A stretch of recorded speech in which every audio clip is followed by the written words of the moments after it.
Okay. Thank you for being here, Jeff. Hello, everybody, and welcome to our Global Health SIG podcast. My name is Kripa Dholakia. I'm the secretary of the Global Health SIG, and today we have the privilege of chatting with Jeff, who was one of the poster presenters at CSM, and we invited him to come and share with us the work that they did and the poster presentation that he had in this podcast format. So I'm going to invite him to do a little bit of an introduction of himself and then jump right into it. And if I have questions, I will be happy to ask them along the way. So thank you, Jeff. Thanks, Kripa, and welcome everyone. It is so great to be here and to share with you my work related to what Kripa was mentioning about the poster that I did at the CSM in February. So my name is Jeffrey Andrion. I am currently based here in Arizona. I am a residential faculty member of A.T. Still University. I moved from Canada in December of 2022, so I'm pretty new to Arizona and to the United States to work. I visited the country many times, but this is actually my first time to work. So previously, and I still maintain my adjunct faculty position at the University of Toronto at the Department of Physical Therapy, and I still remain the chair of the Philippine Working Group of the International Center for Disability and Rehabilitation, also at the University of Toronto. And I believe the ICDR, or the International Center of Disability and Rehabilitation, has some resources that the SIG has been using. So that's great to know. I was born and raised in the Philippines, and so the idea of post-colonial way of thinking is really close to my heart. And I actually started my career in the Philippines. I was born and raised there.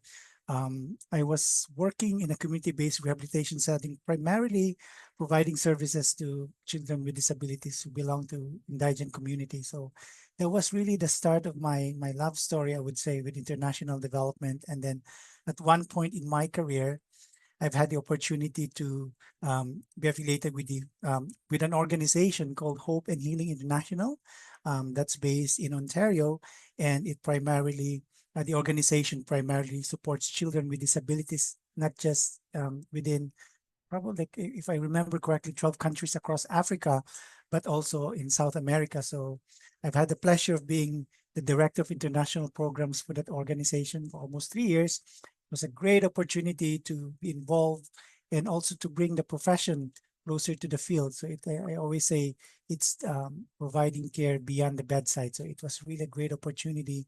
And it's something that I will always cherish in my career. And that's how the study that was shared during the CSM really started. So that was funded by Hope and Healing International. So the organization wanted to know about the actual experiences of children with disabilities in Malawi. You will all recall that, in most low-income countries, children with disabilities really are discriminated, and unfortunately, most of the evidence from the literature only talks about the experiences of caregivers and whatnot, but not really the voices of kids.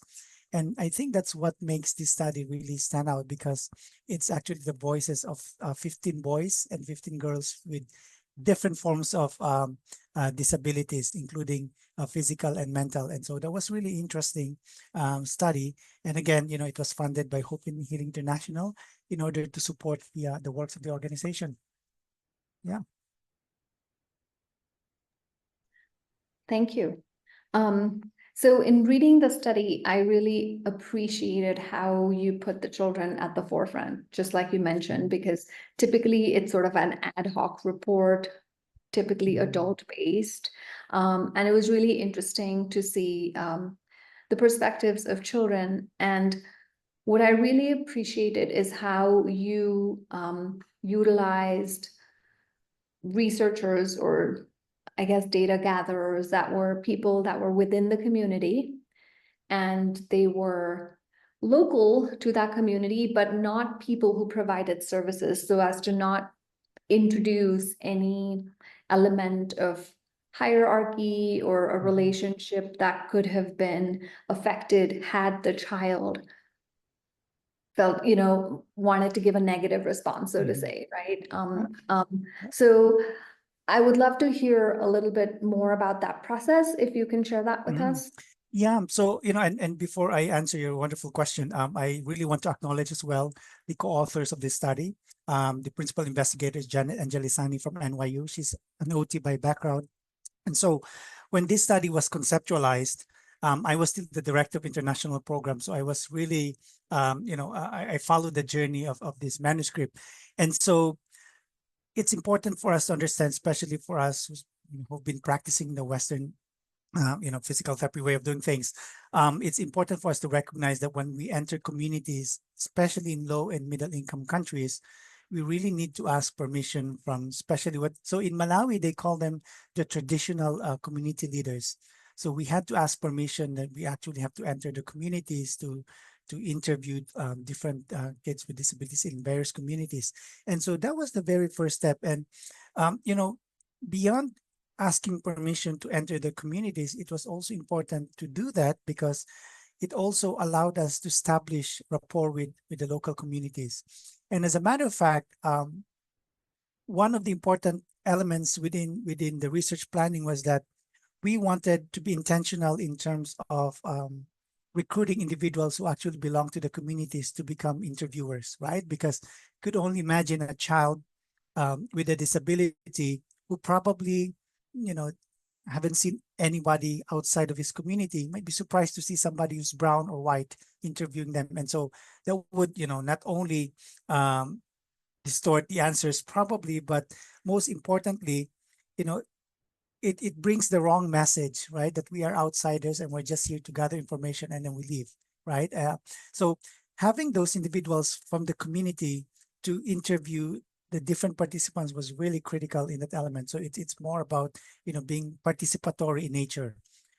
The other bigger thing I wanted to mention is that an advisory research committee was also established within the community. So these are also local leaders who were consulted regularly in terms of the themes that were emerging from the study, right? So it was almost like member checking almost, right? And so each time important themes came out, we would go to them and say, does this make sense to you, right? And they'll tell us, oh yeah, that's quite common.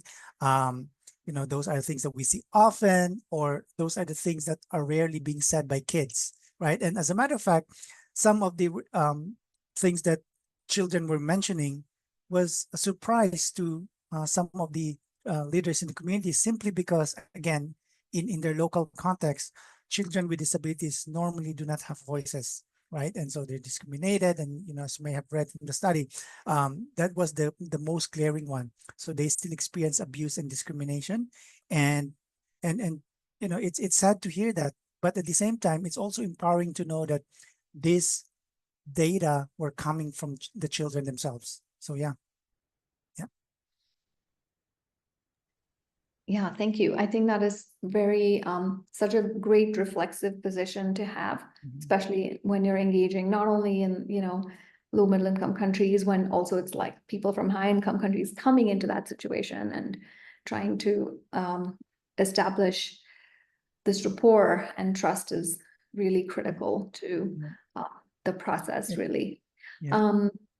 I would love for you to tell us a little bit about how, so you really wanted to examine how the rights of children with disabilities in Malawi were being met.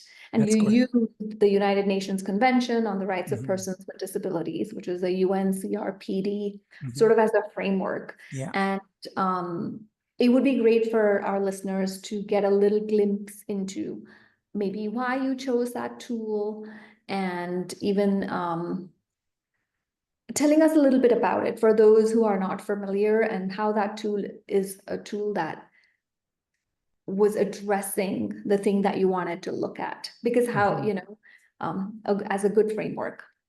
Yeah, absolutely. So as the listeners may know, the UNCRPD really has 50 articles, and it was the human rights treaty of the new century, as they call it. And so the UNCRPD really elevated the rights of persons with disabilities. It gave them the voice. It gave them the legal framework upon which they could really pursue things that things that were not given to them because of their disability. And so with the so Malawi, for instance, both ratified and signed the treaty. And so it is not only binding, but the country is also required to comply with the UNCRPD articles. And the UNCRPD was intentionally used because we needed something that was more universal, but at the same time, it also examined a country that both signed and ratified a treaty, right? And so it allowed us to examine where the country is from its journey from the time it signed the UNCRPD up to the time that the study was conducted. And so the way the study was designed was that it was almost like a roadmap, right? So there's some rights, and the readers can read this article in full, and I'm happy to share with you the full article. But the way it has been, the study has been designed in such a way that it takes the reader into the different aspects of the UNCRPD that Malawi has either not done anything, or it's just beginning, or things that they have really done a great job in terms of fulfilling those obligations. The UNCRPD is a powerful tool. So as you may know, again, it provides the voice for persons with disabilities to advance their own rights. The problem sometimes is that policies are very strong in paper only, right? And so we wanted to demonstrate that in this article as well, that, yep, even if a country has both signed and ratified a treaty, it does not mean that all rights will be realized right away. And so that's what's happening right now. The good thing, though, is within the context of Malawi, the needle is moving, right? Meaning to say, there are, again, some aspects of UNCRPD that are already being achieved. And then there are some things that are still not achieved, including, of course, discrimination and abuse, which is really sad. The first time I landed in Malawi, I really thought I've seen poverty already in the Philippines. And then when I landed in Malawi, there was another extreme phase of poverty, right? Which was truly heartbreaking. And for a physical therapist to see that, it just turned my world upside down. I also wanted to mention that I was really attracted to participating in this study because I knew that once this has been published, the organization will be using it to further to help advance the rights of persons with disabilities in Malawi. And so with Hope and Healing International, they follow the CBID framework, in that they do not only address the medical aspect of a child's disability, but also providing, for instance, income to families. Because as you can only imagine, choosing between sending a child to physical therapy versus providing food on the table, they would probably choose providing food on the table versus, the medical services.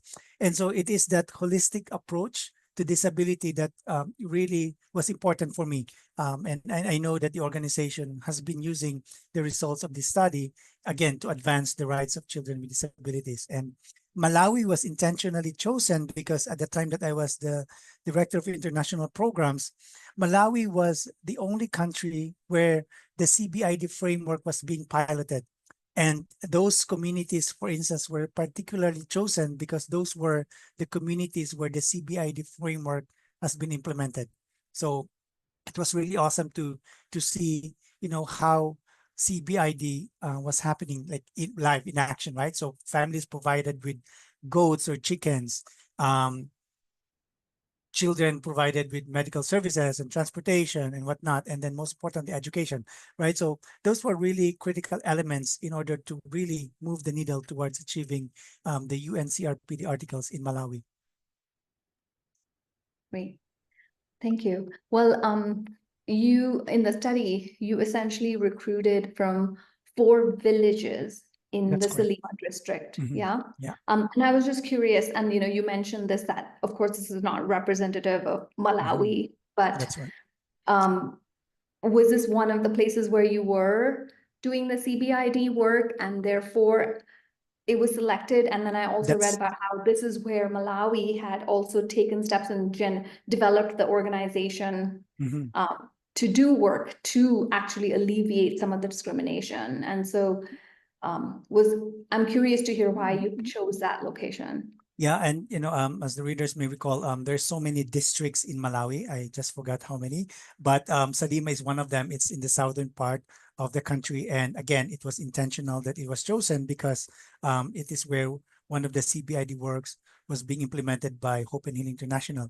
The other interesting thing about Salima is that there's also a small group of Muslim communities. So it's not just so Malawi as a country as a whole is it's a Christian nation, but within Salima, when I was there, I've also met some individuals or families who belong to the Muslim faith, which was really great because if you look at it from a cultural perspective, there might be some even though they belong to the same communities, but because of religious beliefs, there might be similarities and differences in terms of how they approach disability.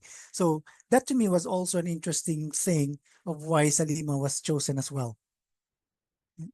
Yeah, that's a great point. That I don't think I picked up on that in reading the article, but that is a very interesting point you make. Yeah.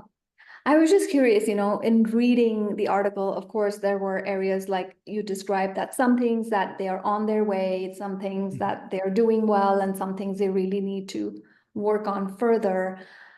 And in thinking about, and in retrospectively now, that what do you think about the UNCRPD as a tool to actually capture what you were looking for? Do you think it delivered in this way that you wanted it to?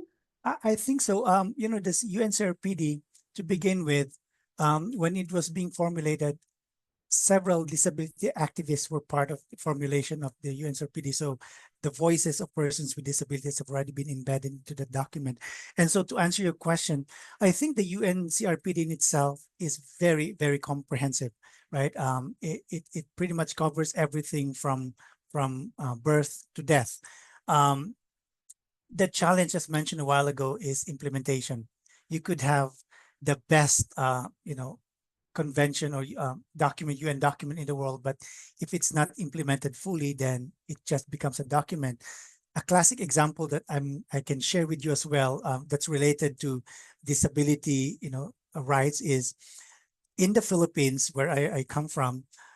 The Magna Carta of the country is the most comprehensive around the world. However, if you go to the Philippines, you still see a lot of discrimination experienced by persons with disabilities. For instance, you will still see people experiencing mental disabilities being chained or caged, right? And so that's very inhumane.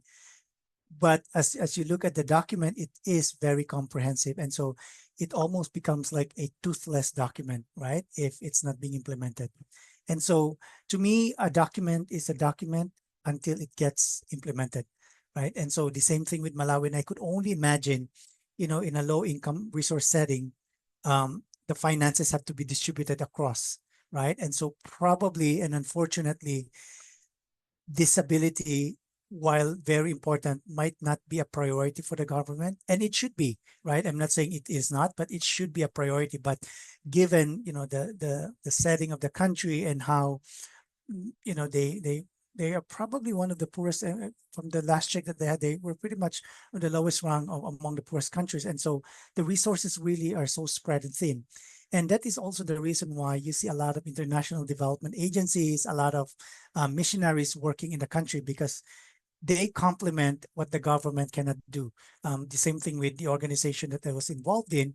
It was a religious organization, but at the same time, it was very committed to addressing the various issues, especially faced by children with disabilities, because truly, children with disabilities, they have so much hope and there's so much life, and they needed to be given the chance, right, to participate in their local communities. And until somebody or someone steps up, then they remain in the dark. And I have seen, when I was visiting Uganda or Malawi, I've seen children being pretty much put in the corner of the house, right? So when there were visitors, when we were coming, they were not even invited to be part of the conversation, right? Because like, oh yeah, we have a child inside the room or somewhere in the corner, right? And it's sad. It's sad because you see a lot of this happening, not just in Africa, but really across the world.